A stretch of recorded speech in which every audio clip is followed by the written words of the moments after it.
Hi, I'm Cheryl with Peace and Power Movement Services.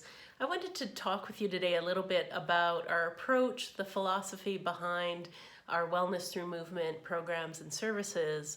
We've been looking at an offer to support you to have a pathway if you want to go deeper in your movement practice, if you just want to feel better doing your movement practice, and particularly for people who may have accumulated some injuries, are facing challenges in staying in their practice, and just want to find a way to train for as long as they possibly can.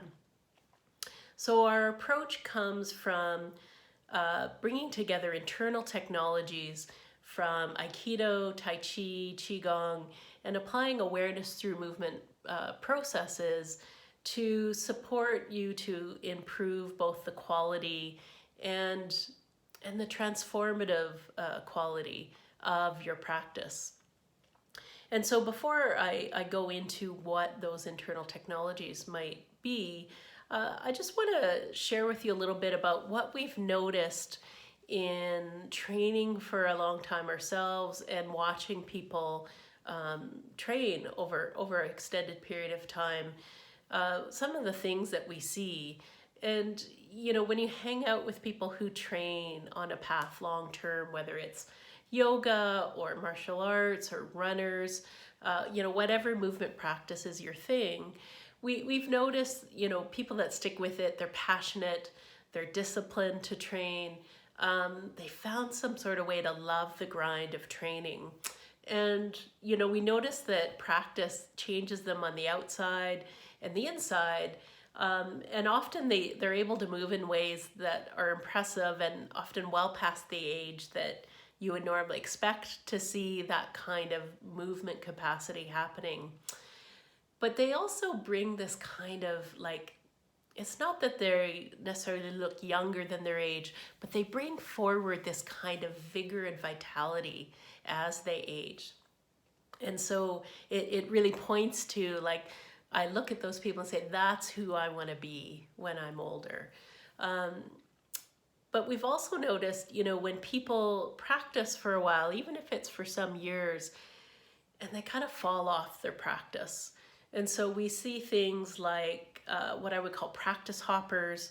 These are people who, maybe they train one form of yoga, and then they kind of hit a place in their training that something needs to change, but what changes is they try a new form. So it's almost like they're skipping along on the top of movement practices rather than diving deeper into their movement. We've also noticed people I would call the walking wounded. So these are people that love their movement practice, but they get injured, and then they sort of get on this roller coaster of they get injured and they recover, and so they may shift to another form of practice or they do a modified practice, but it feels like there's a countdown happening that they might just get to the point where it's time to quit. So that's another kind of pattern. And then noticing, people who are committed to training, but they sort of train mindlessly. They can get stuck on practice plateaus. They keep doing more of the same thing, hoping to find progress. But after a certain point, they find that, in fact, it doesn't really materialize. And so I've really noticed when you practice long enough, you encounter what I call challenge cliffs. And so, when you've hit a challenge cliff, it's a place where something more needs to happen. There's some kind of challenge that you have to overcome that's embedded within your movement practice. And so it is a place where people often just fall out of practice because they're just simply unable to navigate the new challenge. And some examples could be you need to become more present to bring more of your mental resources, your attention, your intention into your practice.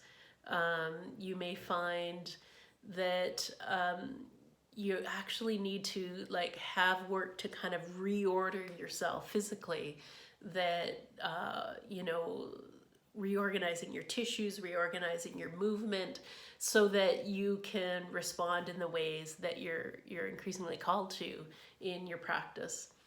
And often, this one is some sense of self for you, has to change. Like, to go deeper, there's some kind of, having to let go of your personal stories about yourself, so that the you that's you're becoming can actually emerge and come through. And so if you're fortunate enough, you have a guide or a teacher or a practice community that can support you to climb the personal challenge cliff that's in front of you. But, if you train or follow some kind of dedicated movement practice, and, even if it's just walking every day, it's not just about the movement. There's a mindset, and I would even say a spirit, that brings you to your practice, that creates more of a wholeness, a sense of being that is heightened, so that, when you move, you feel alive. And we wanted to bring this spirit of movement practice to you. So as I mentioned, our approach comes from the internal technologies from Aikido, Tai Chi, Qigong, and using awareness through movement processes to improve the quality and functionality of our movement. But it's not just about the practice traditions that we do.